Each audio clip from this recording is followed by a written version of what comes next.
Good morning, everyone. Welcome to the continuation of our lesson about human resource management. Okay, so we will be focusing on this. Okay, so the functions of HR. So there are 8 R's of HR, and we're going to talk about each one of them. Okay, so the first R is recruiting. Now, when you say recruitment, it is the process of attracting, screening, and selecting employees for an organization. The different strategies for recruitment are this. Okay, so when an HR recruits, it has to follow like a step-by-step process or stages. And the first one is job analysis. Now, what is that? Okay, it involves determining the different aspects of a job through, for example, job description and job specification. Now, job description describes the tasks that are required for the job, while the latter, job specification, describes the requirements that a person needs to do that job. So that's the first stage. The HR should analyze the job first before he could find people. And then the second thing after job analysis is sourcing. Sourcing involves using several strategies to attract or identify candidates. Sourcing can be done by internal or external advertisement. Now, as you know, advertisement can be done via local or national newspapers, specialist recruitment media, professional publications, window advertisements, job centers, or the internet. There are so many ways, okay, to recruit. Now, the third stage is the screening and selection. This is the process of assessing the employees who apply, or the applicants rather. The assessment is conducted to understand the relevant skills, knowledge, aptitude, qualifications, and educational or job-related experience of potential employees. So this is where interviews happen. And the last stage is onboarding. Now, this is after screening and selection. The best candidates during this time has been selected already. Onboarding is the process of helping new employees become productive members of an organization. A well-planned introduction helps new employees quickly become fully operational. So again, from knowing the description, the HR would post the ads to different sources, media platforms, and then once applicants submit their resume, there will be interview, and the successful applicants will be recruited as part of the organization. Now, there are also different recruitment approaches. And here they are. So the first one is in-house approach. This is done by the in-house personnel. So usually larger companies, human resources professionals may be in charge of the task. But if the organization is small, then maybe the managers can sometimes do the recruitment. Okay. And the second approach is outsourcing. What does it mean? It means outsourcing a requirement to an external provider, meaning not really part of the organization. Okay? So employment agencies are also used to recruit talent. They maintain a pool of potential employees and place them based on the requirements of the employer. So getting employees from outside to do certain tasks. Okay? So they might not be regular members of the organization. The next one is executive search. Now, there are executive search firms, and they are used for executive and professional positions. These firms use advertising and networking as a method to find the best fit. And we also have internet job boards and job search engines, just like Work Abroad. That's actually the platform I used to apply here. Okay, so these two are commonly used to communicate job postings. Social media is also playing a vital role in recruitment in this century. So even Facebook is used these days as platform for recruitment. And yeah, as I mentioned, social networking. So Facebook is an example for that one. Now, the type of recruitment approach that an organization may employ vary depending on the position or job requirement. So, for example, if you need broad competencies, or the requirement is broad competencies like sales and merchandising, so web listings or through the internet is preferable. But if the position is kind of sensitive, for example, sensitive managerial position, then probably The organization would better form a search committee so that would be proactive in identifying talents. And if the position, for example, require integrity or honesty, just like cashiering or purchasing, then maybe referrals would be important or relevant. Referrals means you ask your employees if they know someone who can be trusted who will do this task. Okay. Now, there are six recruitment criteria that HR practitioners should take into consideration. So you have past performance, proficiency profile, personality profile, psychological profile, personal character, and potential for growth. Now you can find them on page 152 to 153 of your book. Okay, so it's the table. It's very easy to understand. So I will not deal with that in detail because everything is already there. Now, the second R of HR is routing. It means maximizing employees' full potential in order to yield the highest human resource returns to the organization. It is important that when HR hires people, they should assess their potential to know how they can possibly contribute to the organization. So, depending on the competencies, proficiency, and preferences, the organization can lay out several career tracks. In other words, like some possibilities of the employees to move up or to go up the corporate ladder. Okay, as I mentioned, there are two tracks. For example, we have the vertical managerial track. Now, what does it mean? Okay, so when you get hired, you normally start at the bottom unless the organization required managerial position, okay, or managers. Okay, so normally when you get hired, you start at the bottom of the management pyramid, and then you will be part of the rank and file category. And if you perform good, then you will move up to the supervisory positions, then to assistant manager, manager, vice president, until president. This is a very long vertical climb. And it takes time because the higher you go up the ladder, the fewer the position available. And some employees do not have that patience to actually wait until they get promoted. Okay, so not normally. Sometimes they resign. Okay, and then the second track is technical track. Now, this is the ladder for functions in the organization that demand technical or professional expertise, like accounting, auditing, information technology, engineering, training, research, and product development.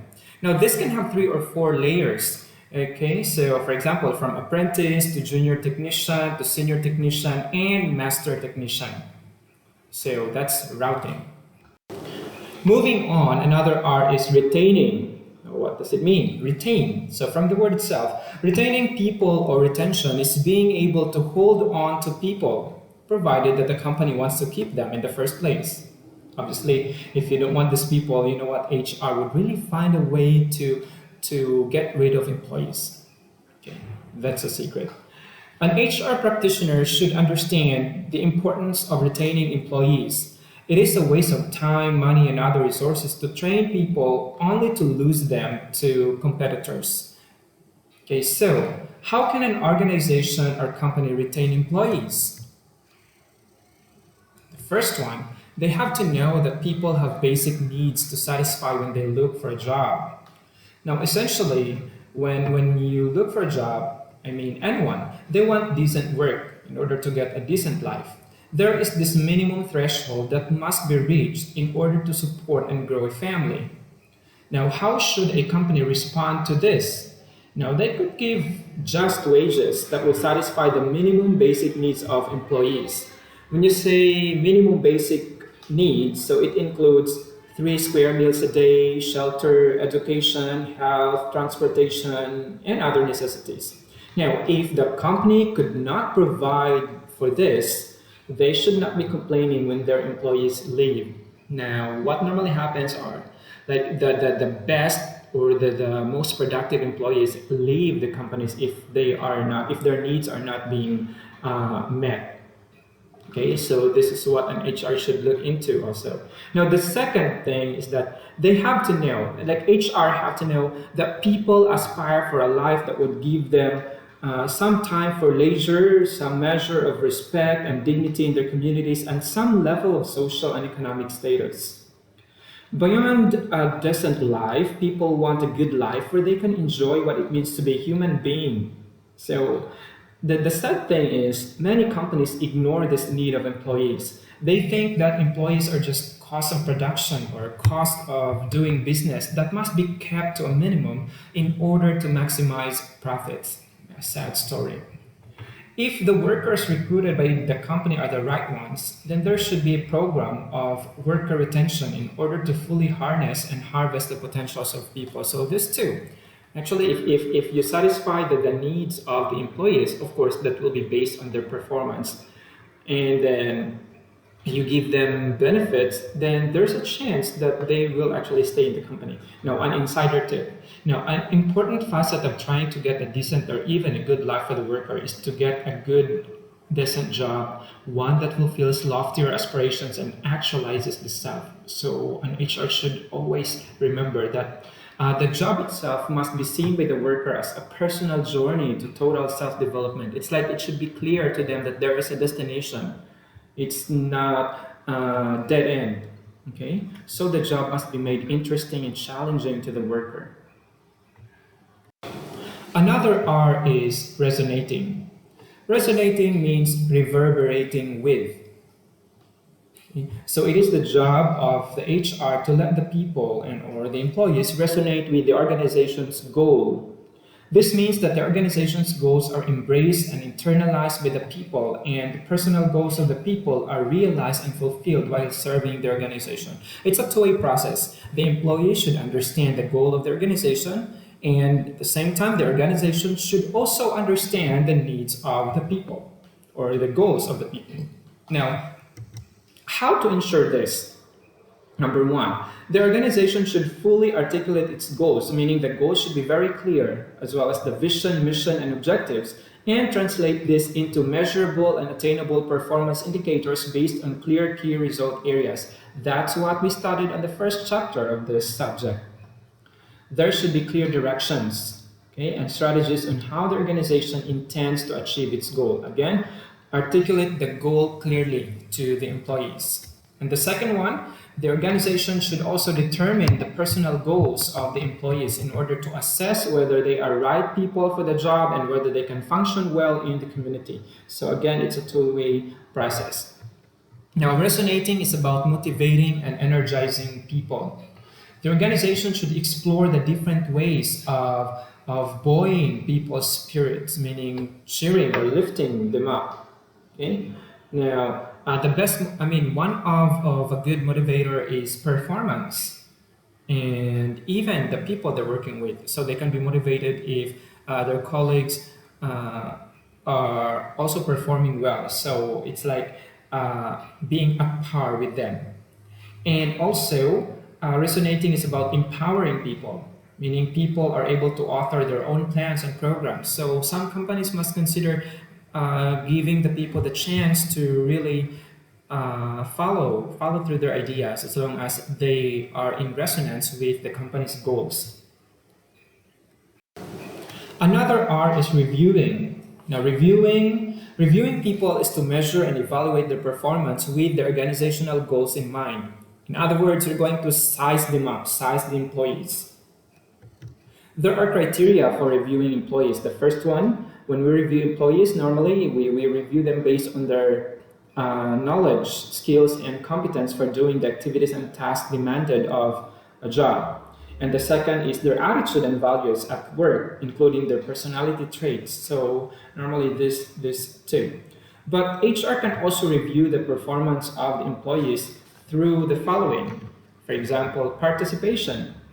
Participation, that is the amount of hard work, cooperation, and involvement a person exhibits in the workplace. On the other hand, you can also evaluate the performance through their performance. So it goes beyond the efforts exerted by the employee. It measures the actual output end results and outcomes delivered by the people because they are competent, committed, and highly participative. Okay, so employees who have high level of participation and excellent performance, the tendency you are going to retain them. In order to retain them, you can reward them. And that's the next R, rewarding. Rewarding is concerned about compensating, incentivizing, and recognizing employees for their work, loyalty, and accomplishments. It includes both monetary and non monetary benefits. Okay, so when you say monetary, that includes basic pay, living allowances, incremental pay for extra work, bonuses, commissions, everything that can be converted to money. That is monetary benefit. But not everything is in the form of cash. Sometimes the rank and position themselves can be a form of reward. So if an employee is doing well, maybe you can promote that employee, and then promotion also comes with monetary benefits, etc. Now, how is employee pay configured? Meaning, what are the basis or the guide in order for an HR to really give the just compensation for all the employees? Now, in the Philippines, we have this minimum wage, but of course, it depends on the position. If your position is requires skills or it is kind of difficult, then you are not you deserve more than the minimum wage. Okay, so here are the ways on how employee pay is configured. Number one, it is a level of responsibility and span of control that the employee has. Now, this is usually calibrated by creating positions such as supervisor, manager, etc. That corresponds to the various levels, increasing the pay substantially as the level goes higher. The higher the level, the higher the pay. Now, it can be also configured through competencies, okay? So in this method, organizations define the competencies and skills required in order to accomplish the strategies, programs, activities, and tasks. The pay is based on the different levels of job complexity and difficulty. So the more complex the job is, the more difficult the job is, the higher the pay. The third one is organizations can pay people according to their output. Now, this is most appropriate with skill-based jobs. So the more output you could deliver, then the higher the pay. So commission-based sometimes, like insurance, okay, and sales, probably. The last one, organizations can pay people according to their length of service, their demonstrated loyalty, and the level of trust and confidence which the owners and managers have for them. Now, the more loyal and trustworthy the people are, the higher their pay. Like, if you have worked in that company for 10 or 15 years, there is salary increase. That's automatic.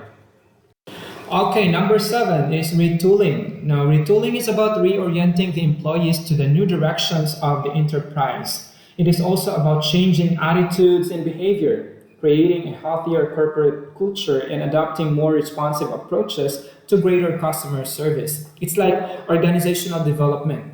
So normally, once you enter or you get hired, there will be training. Now, after 5 years, maybe you will be sent to attend some seminars. So that is to update you with the use of new technology that the company will be using.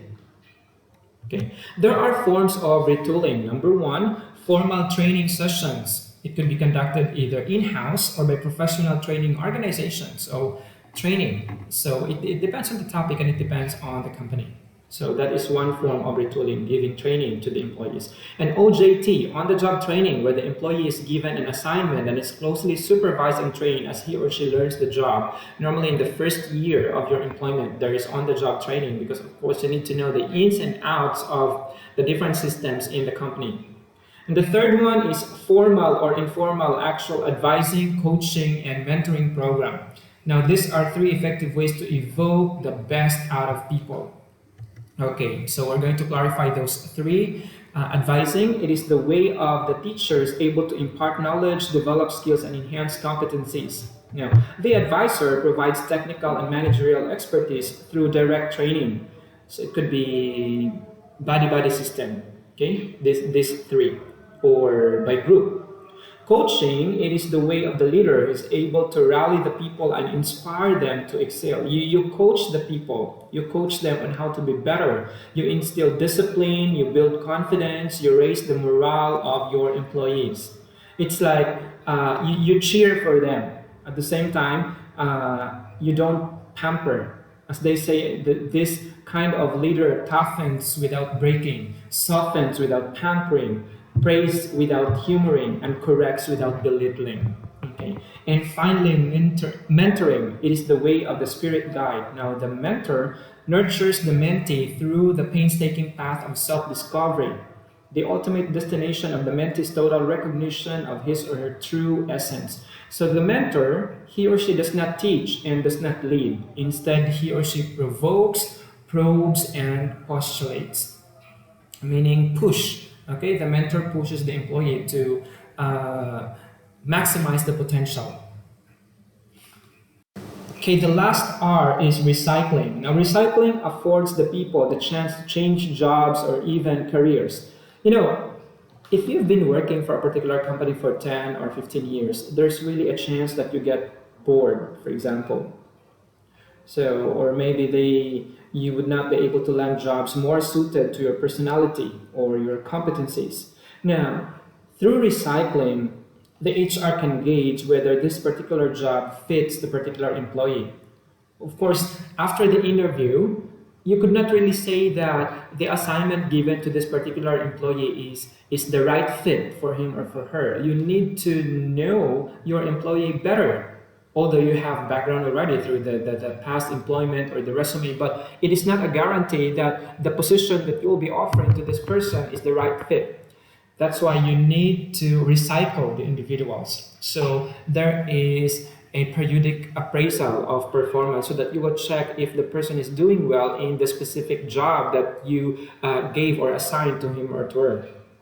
So in other words, recycling allows people to reinvent themselves. So some companies provide training or some education, okay, so that these employees would be fit to the job, or they can actually do other jobs within the organization. Now, all of the training programs would broaden the competencies of employees and provide them the opportunity to pursue newfound interests and recycle themselves.